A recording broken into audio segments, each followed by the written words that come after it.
He was Hulk. We'd always go camping over spring break. Our original neurosurgeon said he would never be the same Colin that he was before the accident. He would never walk, talk, he would never feed himself, he would never go back to school, he'd never do anything. That's just not right. We didn't believe that.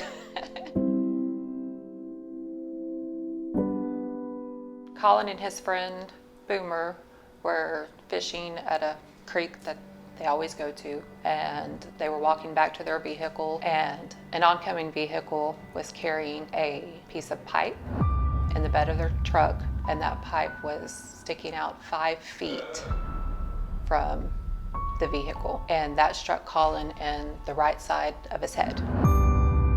Luckily, his friend immediately called 911, and then he flagged down the next driver because the original driver did not stop. So he flagged down the next driver. He gave Colin CPR for 13 minutes. Our trauma surgeon said if it hadn't have been for him, Colin wouldn't be here.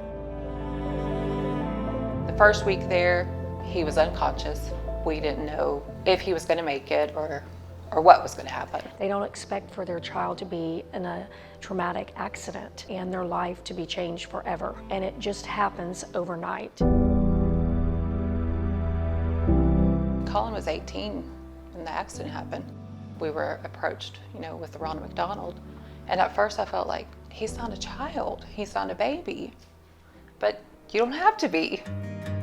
The family room is a home away from home for these families. It's like a small apartment within the hospital. When they walk in, they're just surprised. It was home for us for, 8 weeks. It offers everything that you would have in your home. It allowed us to stay with Colin the whole time. One of us was with him the whole time. For these families to be in the family room, to take time to cry if they need to cry, to lay down and sleep if they need to sleep, to take a shower, to wash their clothes, to have a meal, to just breathe, honestly. Oh, beautiful. He is still nonverbal. We can tell he's trying to form sentences. Like, he knows what he's saying, but we tell him, we hear you, we know you're talking, but the words will come out right. Eventually, we'll get there. To get to celebrate these families.